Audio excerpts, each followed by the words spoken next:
So the inspiration is from years of living um, with someone dear to me who lives with mental health and substance use. And I wanted to show what it feels like for me being a caretaker and mom, uh, living in it, and how it affects the whole family, how it's not just the person, not that I mean just the person that's, dealing with and living with this, that we're affected as well. And I wanted to show how it feels, and I didn't really know how to do that, and it took a long time. I was with the Center for Emerging Visual Artists, and one of their executive director helped. Her name's Genevieve. She's not the executive director. Anyway, her name's Genevieve Katrubis, and she worked with me on trying to figure out what it was I was trying to say and how. So the microscope slides came about after I kept thinking, oh, it has to be on resin, or I have to make it something more than it. It wasn't until I realized I wanted something more natural to use, and when microscope slides came to my vision, I thought, well, that makes perfect sense because of biology and being under a microscope and seeing so much, and nobody would really understand that unless they've lived it. So it also has like a crime mapping to it. If you've ever watched one of those crime shows where they put everything up on the wall so they can see it and make better sense of things. So that also was part of the making of this.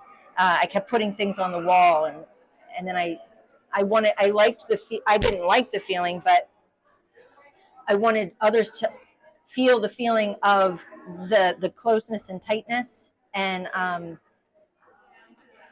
the chaos.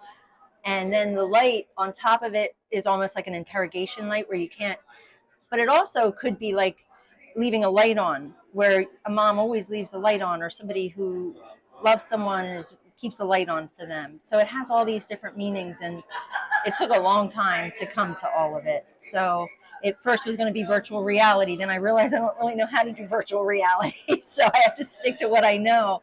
And so the microscope slides, and I had to figure out how to print on them, and then keep them on the wall. So the person who built this, a friend of mine, his name is Ben Mills. I went to school with his wife, Maggie Mills, who's a phenomenal painter. He built this, and then we started thinking, well, how do we keep the slides on? So I came up with the idea of the metal coming behind it, and that's why there's little tiny magnets on the back of each of the microscope slides. So it just all came together after a long time of thinking and lots of writing and lots of research.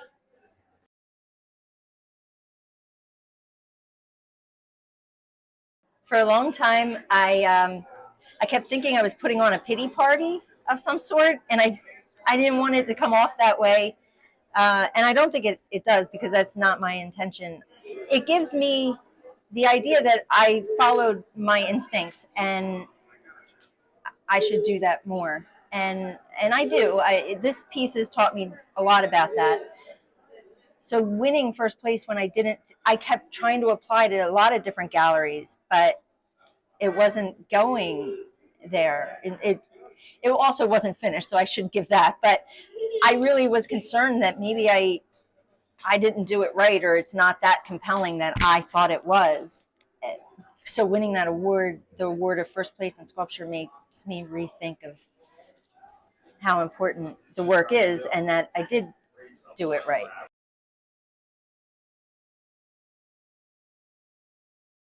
I think for people to take away from this is to realize that we have to talk more about it, that it doesn't make us bad people, that we have this in our lives, and it doesn't make the person who's dealing and living with this bad people. We just need to spread a little more kindness and compassion, and to see it for what it is, that it's not make believe, and it's not other people who are doing it, or people who are no good or are unworthy, that we all have something like this in our lives, and if we don't talk about it, it's just going to keep getting worse. And I think we have a pretty bad problem already with the overdose crisis that's happening, and I just think we need to be more aware that we need to speak our